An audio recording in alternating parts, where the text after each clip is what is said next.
رب کا ہے فرمان، اس پہ جا قربان، پیغام قرآن، پیغام قرآن۔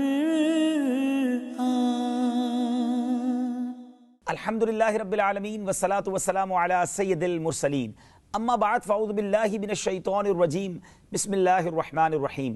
الصلاة والسلام علیکہ یا رسول اللہ وعلی آلکہ واصحابکہ یا حبیب اللہ، الصلاة والسلام علیکہ یا نبی اللہ وعلی آلکہ واصحابکہ یا نور اللہ۔ میٹھے میٹھے اسلامی بھائیوں اور مدنی چینل کے ناظرین، مدنی چینل کا سلسلہ پیغام قرآن لے کر ایک بار پھر حاضر ہیں۔ اس سلسلے میں، اس پروگرام میں ہم قرآن پاک سے متعلق ایک خوبصورت واقعہ سنتے ہیں اور اس سے پیغام لیتے ہیں، اس سے میسج لیتے ہیں۔ مجھے اور آپ کو سیکھنے کو کیا ملا وہ حاصل کرنے کی کوشش کرتے ہیں، اور ساتھ ساتھ ہمارے پروگرام میں ایک قرآن پاک کی سورت کا تعارف بھی ہوتا ہے، اس کے بارے میں بھی جانتے ہیں۔ تو آج بھی چند منٹ کا یہ پروگرام ہے، پلیز توجہ کے ساتھ سنیے گا۔ آج ایک ایسی بیماری، ایک ایسے وائرس، ایک ایسے پرابلم کے بارے میں ڈسکس کرنا ہے جو آج سے صدیوں پہلے ایک قوم پر ہوا اور 70,000 لوگ اس سے مارے گئے۔ ایک ایسا وائرس اور ایک ایسی بیماری تھی جو آن کی آن میں پوری قوم کو اس نے تہس نہس کر دیا۔ آج بھی ہماری اس دنیا میں بڑے بڑے وائرس آتے ہیں، بڑی بڑی بیماریاں آتی ہیں، لوگ دھڑا دھڑ ہلاک ہونا شروع ہو جاتے ہیں، ایک پریشانی پھیل جاتی ہے۔ قرآن ہمیں اس بارے میں کیا رہنمائی دیتا ہے، ہمیں قرآن سے سیکھنے کو کیا ملتا ہے؟ ایک قرآنی واقعہ ہے، توجہ سے سنیے گا۔ معاملہ ہے، ماجرا ہے بنی اسرائیل کا۔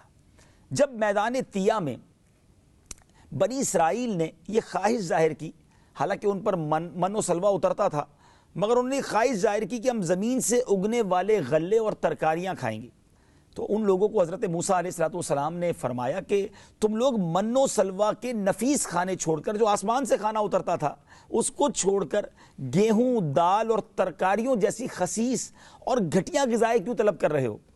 مگر جب بنی اسرائیل اپنی ضد پر اڑے رہے تو اللہ تعالیٰ نے حکم دیا کہ تم لوگ میدان طیہ سے نکل کر بیت المقدس میں داخل ہو جاؤ، شہر بیت المقدس میں داخل ہو جاؤ، اور وہاں بے روک ٹوک اپنی من بھاتی غذائیں، من پسند غذائیں کھاؤ وہاں جا کر۔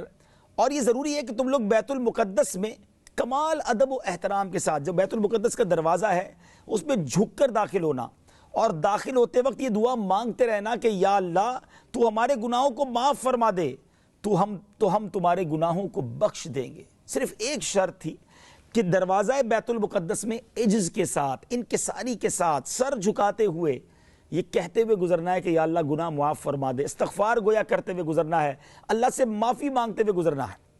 مگر بنی اسرائیل عجیب و غریب قوم تھی، اتنے عذاب آئے، اتنی نافرمانیوں کے بعد سزائیں بھی ملی، مگر باز نہیں آتے تھے، سرکش تھے، شرارتوں کے عادی تھے، اور خدا کی نافرمانیوں کے گویا خوگر تھے۔ بیت المقدس کے قریب پہنچ کر ایک دم ان لوگوں میں ایک شرارت ان کو سوجھی۔ یہ نافرمان لوگ بجائے جھک کر داخل ہونے کے اپنی سرینوں پر گھسٹتے ہوئے دروازے میں داخل ہوئے، یعنی زمین پر گھسٹتے ہوئے داخل ہوئے، اور حطہ یعنی معافی کی دعا کے بجائے حبہ فی شعرہ یعنی ایک دانہ ہے ایک بال میں، مذاق اڑا رہے ہیں۔ دعا کے لفظ کی بجائے وہ ایک کھیت کے دانے اور بالی کی بات کر رہے ہیں، اور پھر اب وہ مذاق اور مسخری کرتے ہوئے بیت المقدس میں داخل ہوئے۔ یہ سمجھتے تھے کہ نافرمانی کا کوئی انجام نہیں ہوگا، بے ادبی کی کوئی سزا نہیں ملے گی، گناہوں کو معاف کرنے کا وعدہ تھا کہ معافی مانگتے ہوئے انکساری کے ساتھ گزرو گے تو تمہارا بیڑا پار ہو جائے گا۔ مگر عجیب قوم تھی، نافرمان قوم تھی، اسلام کی باتوں میں مذاق اڑاتی تھی، اللہ اور اس کے رسول کے احکام کو بھی مذاق میں اڑاتی تھی۔ اس قوم کا پھر انجام کیا ہوا ناظرین؟ اب فرمان ربانی کی اس نافرمانی اور حکم الہی کے ساتھ تمسخر کی وجہ سے ان لوگوں پر قہر خداوندی کیسے نازل ہوا، یہ عذاب کیسے نازل ہوا کہ ان لوگوں میں طاعون کی وبائی جو مرض تھا، طاعون کی جو وبا تھی وہ پھیل گئی، اور ایک گھنٹے میں، ناظرین ذرا غور کیجئے گا، ایک گھنٹے میں 70,000 بنی اسرائیل کے لوگ مچھلی کی طرح تڑپ تڑپ کر مر گئے۔ یہ عذاب الہی تھا، 70,000 کے قریب بنی اسرائیل کے لوگ مارے گئے۔ اب یہ طاعون کیا ہے؟ یہ کیسی بیماری ہے؟ یہ کیسا وائرس ہے؟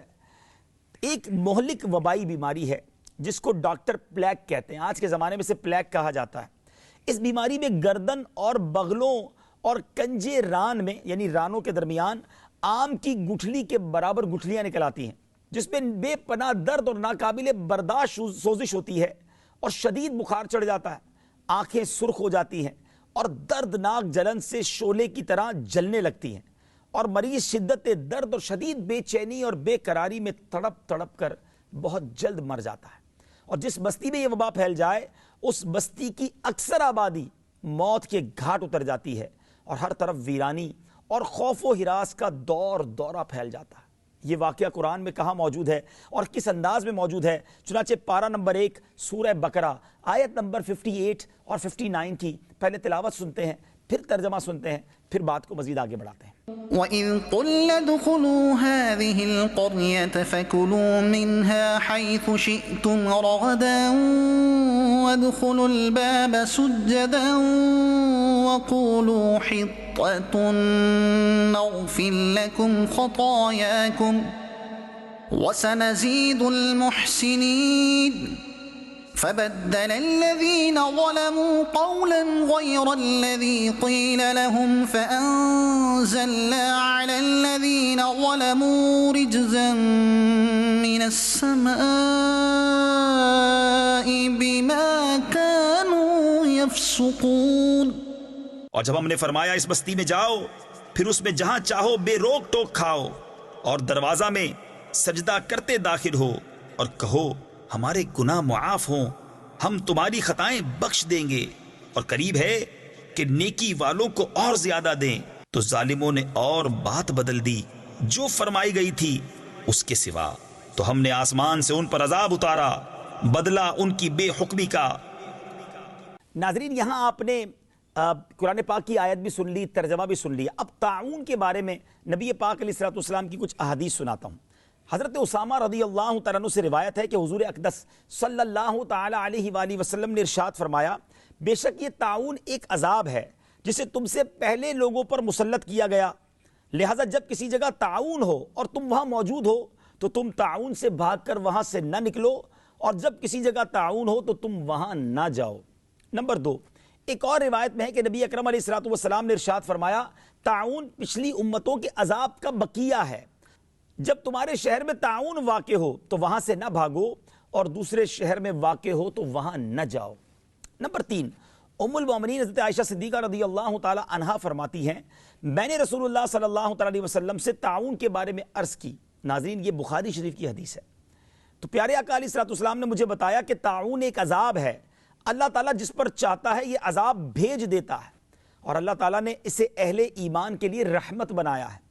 کوئی مومن ایسا نہیں جو تعاون میں پھنس جائے لیکن اپنے شہر ہی میں صبر سے ٹھہرا رہے اور یہ سمجھے کہ یہ اللہ تعالیٰ نے لکھ دی ہے، اس کے سوا کوئی تکلیف مجھے نہیں پہنچ سکتی، تو اسے شہید کے برابر ثواب ملے گا۔ یعنی آج کے دور میں کوئی مسلمان کسی تعاون کے مرض میں مبتلا ہو کر انتقال کرتا ہے، صبر کرتا ہے، تو یہ اس امت کے لیے رحمت ہے اور وہ شہید کا مرتبہ پاتا ہے۔ ناظرین، سیکھنے کو کیا ملا؟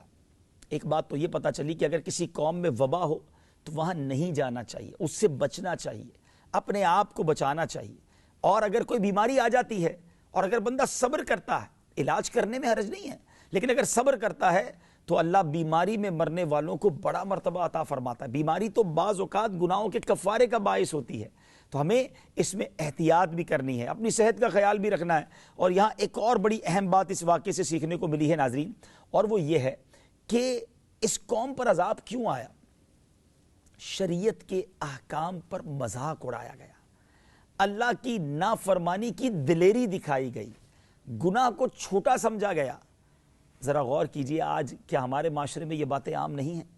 لوگ کبھی نماز کا مذاق اڑاتے ہیں، کبھی مذہبی حلیے کا مذاق اڑاتے ہیں، کبھی اللہ رسول کے احکام کا مذاق اڑاتے ہیں، کبھی جنت کا، کبھی دوزخ کا، کبھی فرشتوں کا مذاق اڑایا جا رہا ہوتا ہے۔ معاذ اللہ جہنم کے عذاب کو کامیڈین ایک طرح سے مزاحیہ خاکوں میں پیش کیا جاتا ہے کہ وہاں تو سارے وہ لوگ ہوں گے اور فلموں ڈراموں والے ادھر ہی ہوں گے، تو میں بھی ادھر جاؤں گا۔ عجیب عجیب خاکے، عجیب عجیب باتیں، یعنی اللہ کے عذاب کی کوئی سختی نہیں ہے۔ کیا ایسا فیل کروانا چاہ رہے ہیں کہ ہم عذاب بھی سہ لیں گے؟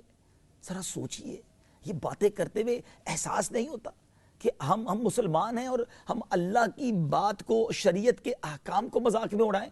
کسی کی داڑھی کا مذاق، کسی کے برقعے کا مذاق، کسی کی اسلامی جو ہے وہ جو اگر زندگی ہے تو اس کا مذاق نہ کریں۔ ایسا نہ ہو کہ آج ہم کسی کا مذاق اڑا رہے ہیں اور خاص طور پہ شریعت کے احکام کا مذاق اڑا رہے ہیں، پھر کہتے ہیں گھر برباد ہو گیا، روزی ختم ہو گئی، بیماریاں جان نہیں چھوڑ رہی، پریشانیوں میں ہی گھرا رہتا ہوں۔ ذرا سوچیے زبان کیا کر رہی ہے۔ زبان میں کتنی ایسی باتیں ہیں جو معاذ اللہ صبح و شام لوگ کر رہے ہیں، اچھا کر نہیں رہے تو اس کو شیئر کر رہے ہیں۔ ایسے خاکے، ایسی باتیں، ایسے لطیفے، ایسے چٹکلے آ گئے تو خود بھی پڑھا، دوسروں کو بھی بھیج دیا، یہ نہ سوچا کہ اس میں شریعت کا مذاق ہے۔ آپ مجھے بتائیں نا، کئی ملک ایسے ہیں جب بادشاہ کے خلاف بات نہیں کی جا سکتی، بالکل بغاوت کا اس پہ مقدمہ بن جاتا ہے۔ کئی ملک ایسے ہیں جہاں اس ملک کی فوج کے خلاف بات نہیں کی جا سکتی۔ اگر کسی ملک کی سلطنت ہے تو وہاں سلطنت کے خلاف بات نہیں کی جا سکتی، بڑے بڑے لوگ ڈرتے ہیں۔ تو ٹھیک ہے، اگر اس ملک کا یہ قانون ہے تو جب ممالک کے بادشاہوں، ممالک کی افواج، ممالک کی سلطنت کے بارے میں بات نہیں کر سکتا کوئی اس کے مخالف بات نہیں کر سکتا، تو اللہ رسول کے بارے میں مسلمان کیسے بات کر سکتا ہے؟ آپ خود سوچیں نا۔ یعنی ایک دنیا کے حکمران کا ادب ہے، احترام ہے، خوف ہے، ڈر ہے کہ سزا ہو جائے گی۔ شریعت کے احکام کا کوئی خوف نہیں ہے، قرآن و حدیث کی بات کا کوئی احترام نہیں ہے۔ ایک بات نہیں مانی تھی اس قوم نے، کہ کہا گیا تھا معافی مانگتے ہوئے اس سے گزرنا دروازے سے، اور لوگ مذاق اڑاتے ہوئے گزرے تھے۔ میرے پاس بہت سارے جملے ناظرین میں بول نہیں سکتا۔ حج پر جاتے ہیں تو لبیک اللہم لبیک، بڑی اچھی بات ہے، یہ تو پڑھنا ہے حاجیوں کو، مگر کہتے ہیں نا ہر بات میں جس کو مذاق سوچتا ہے، ہر بات میں جس کو لوگوں کو ہنسانا ہے تو وہ اس کا بھی مذاق اڑا رہا ہے، اس کا بھی کوئی جملہ بنا لیتا ہے۔ مارے جائیں گے، پھنس نہ جائیں۔ یہ بے ادبی کہیں تباہ و برباد نہ کر دے۔ بعض اوقات چند جملے ایمان اکارت کر دیتے ہیں۔ ہمیشہ یاد رکھے، با ادب با نصیب، بے ادب بد نصیب۔ ہمیشہ با ادب رہیے، بے ادبی نہ کیجیے۔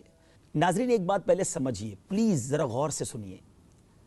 سب سے قیمتی چیز کیا ہے ہمارے پاس؟ مسلمان کے پاس جو سب سے قیمتی چیز ہے نا، وہ اس کا ایمان ہے۔ دیکھیں اگر کسی کے پاس دنیا کی بہت ساری دولت ہو، زبردست مال و اسباب ہوں، ایمان نہ ہو، یہ دولت کس کام کی، یہ شہرت کس کام کی؟ کیونکہ جو بے ایمان ہے نا، جو کفر پر مرے گا، وہ ہمیشہ ہمیشہ جہنم میں رہے گا۔ تو کس کام کا یہ مال و دولت، کس کام کا یہ مال و اسباب؟ ایمان ہے تو سب کچھ ہے۔ ایک حدیث پاک ہے، انما الاعمال بالخواتیم، اعمال کا دار و مدار خاتموں پر ہے۔ یعنی مسلمان رہا بھی اور مسلمان مرا نہیں تو بھی سارے اعمال برباد ہو جائیں گے۔ حج، عمرے، زکوٰۃ، خیرات، نمازیں، روزے، یہ سب جب کام آئیں گے جب میں اور آپ ایمان لے کے قبر میں جائیں گے۔ اگر کوئی بے ایمان قبر میں گیا تو everything will be demolish, ختم، وینشڈ، فنش ہو جائے گا، نل اینڈ وائڈ ہو جائے گا۔ تو آپ ذرا سوچئے کہ ایمان کی حفاظت کی ہمیں کتنی فکر ہونی چاہیے۔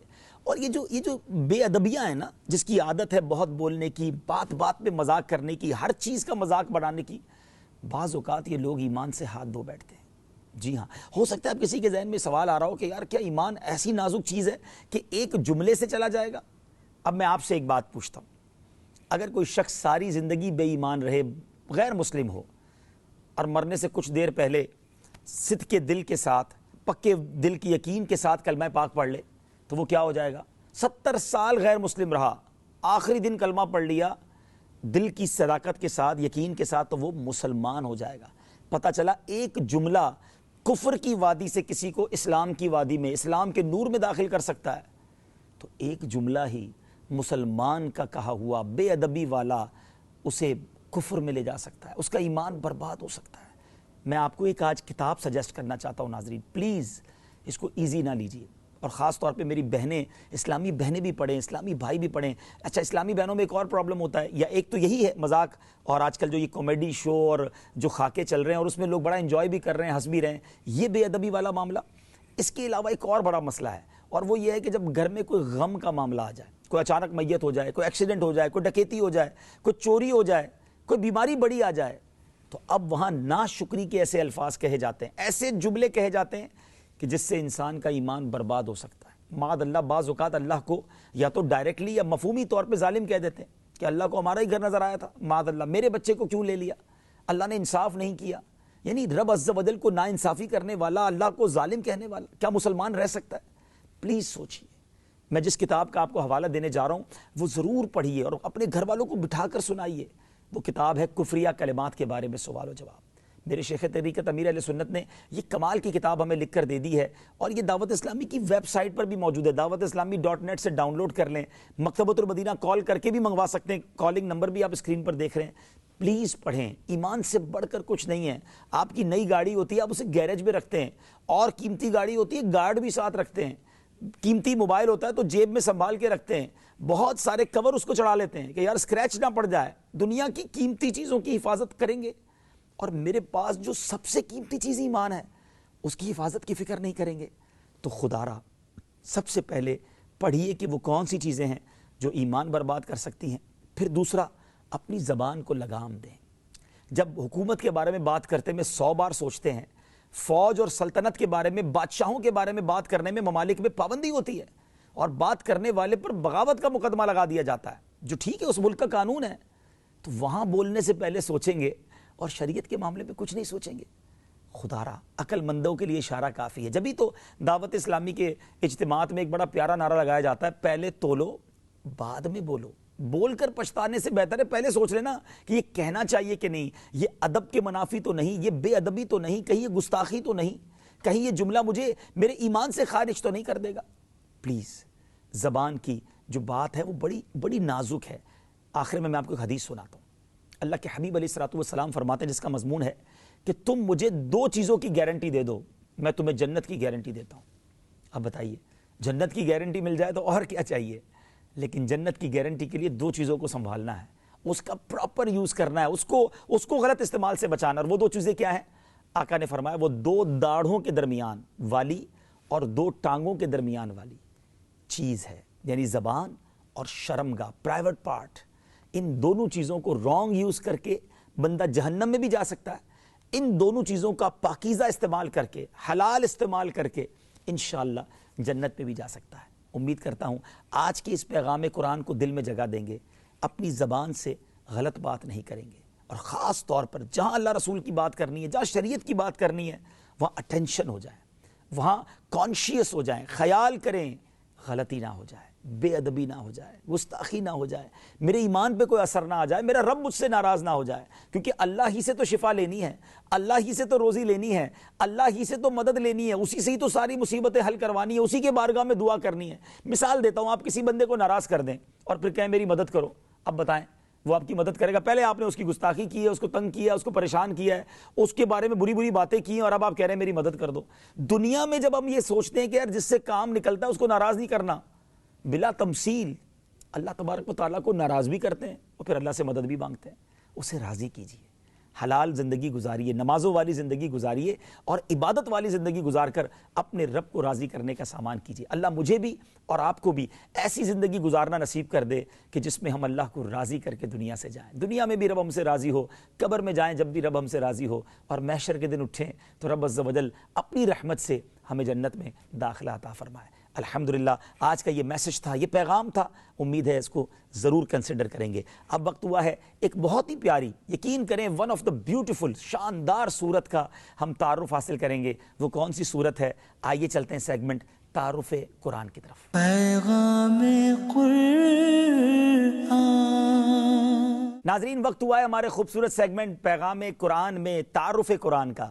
آج سیگمنٹ تعارف قرآن میں اس صورت کا تعارف حاصل کریں گے جو ہم سب کو تقریباً یاد ہوتی ہے، سبھی بہت شوق سے پڑھتے ہیں، اور ہم سب کو اس صورت سے محبت بھی بہت ہے، اس لیے کہ اس میں میرے رب عز و جل کی شان بیان ہوئی ہے، اللہ کی وحدانیت کا تذکرہ ہے، رب عز و جل کی شان بے نیازی کا تذکرہ ہے، اور جب بھی پڑھتے ہیں مزے کو بھی مزہ آ جاتا ہے. جی ہاں، وہ کوئی اور صورت نہیں، قرآن پاک کی صورت سورہ اخلاص ہے. سورہ اخلاص کا آج تعارف حاصل کریں گے. سورہ اخلاص کہاں نازل ہوئی، مقام نزول کیا ہے؟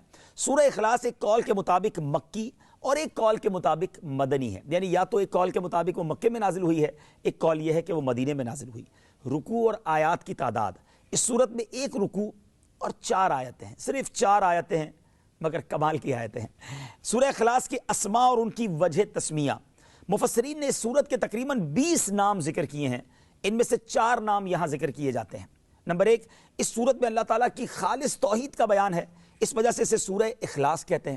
نمبر 2، اس صورت میں یہ بتایا گیا کہ اللہ تعالیٰ ہر نقص عیب سے بری اور ہر شریک سے پاک ہے، اس مناسبت سے اسے سورہ تنزیہ کہتے ہیں. نمبر 3، جس نے اس صورت سے تعلق رکھا وہ غیروں سے الگ ہو جاتا ہے، اس لیے اسے سورہ تجرید کہتے ہیں. نمبر 4، اسے پڑھنے والا جہنم سے نجات پاتا ہے، اس بنا پر اسے سورہ نجات بھی کہتے ہیں. سبحان اللہ. اور سورہ اخلاص کے کئی فضائل احادیث میں وارد ہوئے ہیں، 3 حدیثیں اور ایک وظیفہ. آئیے آپ کو بتاتا ہوں. نمبر 1، حضرت ابو سعید خدری رضی اللہ تعالیٰ عنہ سے روایت ہے کہ نبی اکرم علیہ الصلوۃ والسلام نے ارشاد فرمایا، کیا تم میں سے کوئی اس سے عاجز ہے کہ وہ رات میں قرآن پاک کا 1/3 پڑھ لے، یعنی 1/3 آف قرآن ایک رات میں پڑھ لے؟ صحابہ کرام علیہم رضوان نے عرض کی کہ حضور یہ بات تو مشکل ہے، یعنی ان کو یہ بات مشکل معلوم ہوئی، تو انہوں نے عرض کی یا رسول اللہ صلی اللہ تعالیٰ علیہ وسلم، ہم میں سے کون اس کی طاقت رکھتا ہے کہ رات کے ایک حصے میں 1/3 آف قرآن، 1/3 قرآن پڑھ لے؟ سرور کائنات علیہ الصلوۃ والسلام نے فرمایا سورہ اخلاص 1/3 قرآن کے برابر ہے، یعنی گویا اگر کوئی ایک بار سورہ اخلاص پڑھ لے 1/3 قرآن پڑھنے کا ثواب ملتا ہے، 3 بار پڑھ لے تو پورے قرآن کا ثواب ہو گیا نا، سبحان اللہ۔ دوسری حدیث سنتے ہیں، حضرت عائشہ صدیقہ رضی اللہ تعالی عنہا فرماتی ہیں، اور یہ بخاری شریف کی حدیث ہے کہ حضور پرنور علیہ الصلوۃ والسلام نے ایک شخص کو ایک لشکر میں روانہ کیا، وہ اپنے ساتھیوں کو نماز پڑھاتے، سورہ فاتحہ کے بعد سورت ملانے کے بعد سورہ اخلاص پڑھتے تھے۔ جب لشکر واپس آیا تو لوگوں نے نبی پاک سے یہ بات ذکر کی، آپ علیہ الصلوۃ والسلام نے فرمایا ان سے پوچھو یہ ایسا کیوں کرتے تھے، ہر رکعت میں سورہ اخلاص؟ جب لوگوں نے ان سے پوچھا تو انہوں نے جواب دیا کہ یہ سورت رحمان کی صفت ہے، اس وجہ سے میں اسے پڑھنا پسند کرتا ہوں۔ نبی پاک علیہ الصلوۃ والسلام نے ارشاد فرمایا اسے بتا دو کہ اللہ تعالیٰ اس سے محبت فرماتا ہے۔ کیا بات ہے، سورہ اخلاص سے محبت کرنے والے کو اس سے اللہ محبت فرماتا ہے۔ نمبر 3، حضرت انس رضی اللہ تعالیٰ عنہ سے روایت ہے، اور یہ ترمذی شریف کی حدیث ہے، ایک شخص نے سید عالم علیہ الصلوۃ والسلام سے عرض کی مجھے اس سورت سے بہت محبت ہے، ارشاد فرمایا اس کی محبت تجھے جنت میں داخل کر دے گی۔ واہ بھائی واہ، اب امید کرتا ہوں کہ تمام ناظرین کو بھی محبت ہو گئی ہوگی۔ پڑھتے رہا کریں سورہ اخلاص، جب موقع ملے پڑھ لیا کریں، اور اس سے محبت کریں کہ میرے رب عز و جل کا کتنا شاندار اس میں تذکرہ ہے، انشاءاللہ اس سورت کی برکت سے جنت میں داخلہ نصیب ہوگا۔ اب وظیفے کی باری ہے۔ تفسیر ساوی میں لکھا ہے کہ جو شخص گھر میں داخل ہوتے وقت سلام کرے، اور اگر گھر خالی ہو تو نبی پاک علیہ الصلوۃ والسلام کو سلام کرے، اور ایک بار سورہ اخلاص قل هو اللہ احد یہ پوری پڑھ لیا کرے، تو انشاءاللہ فقر و فاقہ سے محفوظ رہے گا، اور یہ بڑا آزمایا ہوا وظیفہ ہے۔ اگر میرا کوئی بھائی، میری بہن، مدنی چینل کے ناظرین میں سے کوئی ایسا ہے جو فقر و فاقہ میں ہے، تنگی میں ہے، کاروبار کم ہے، پیسے کم ہو جاتے ہیں، روزی میں کمی ہے، قرضے میں ڈوبے ہوئے ہیں، اس عمل کو کرنا شروع کر دیں۔ جب بھی گھر جائیں سلام کریں، نبی پاک پر درود بھیجیں، اور سورہ اخلاص پڑھ لیا کریں، انشاءاللہ ضرور کرم ہوگا۔ سورہ اخلاص کا شان نزول، اس سورت کا شان نزول یہ ہے کہ کفار نے نبی پاک علیہ الصلوۃ والسلام سے اللہ رب العزت کے متعلق طرح طرح کے سوال کیے۔ کوئی کہتا تھا کہ اللہ کا نسب کیا ہے، کوئی کہتا تھا وہ سونے کا ہے یا چاندی کا ہے، یا لوہے کا ہے یا لکڑی کا ہے، کس چیز کا ہے۔ کسی نے کہا وہ کیا کھاتا ہے، کیا پیتا ہے، ربوبیت نے اس نے کس سے ورثے میں پائی ہے، اور اس کا کون وارث ہوگا۔ ان کے جواب میں اللہ تعالیٰ نے یہ سورت نازل فرمائی، اور اپنی ذات و صفات کا بیان فرما کر معرفت کی راہ واضح کی، اور جاہلانہ خیالات و اوہام کی تاریکیوں کو جن میں وہ لوگ گرفتار تھے اپنی ذات و صفات کے انوار کے بیان سے محو یعنی مٹا دیا۔ سورہ اخلاص کے مضامین کیا ہیں؟ اس سورت میں اسلام کے سب سے اہم عقیدے، اللہ تعالیٰ کی وحدانیت کو بیان کیا گیا ہے، نیز اللہ تعالیٰ کے صفات کمال کے ساتھ متصف ہونے کا ذکر، اور عیسائیوں اور مشرکوں کا رد کیا گیا ہے۔ سورہ ابو لہب کے ساتھ اس کی کیا مناسبت ہے، کیونکہ اس سے پہلے سورہ ابی لہب ہے، تو سورہ اخلاص کی اپنے سے ماقبل سورت لہب کے ساتھ مناسبت یہ ہے کہ یہ دونوں سورتوں کی آیت کے آخر کا وزن ایک جیسا ہے۔ اللہ کریم ہم سب کو قرآن پاک سے سچی محبت عطا فرمائے۔ مدنی چینل دیکھتے رہیے، اگلے سلسلے میں پھر ملاقات ہوگی، پھر ایک قرآن کا واقعہ ہوگا، اور اس میں ہم سب کے لیے پیغام ہوگا۔ ہم سب کو اپنی دعاؤں میں یاد رکھیے گا۔ صلو علی الحبیب صلی اللہ تعالی علی محمد صلی اللہ علیہ وسلم۔ رب کا ہے فرمان، اس پہ جا قربان، پیغام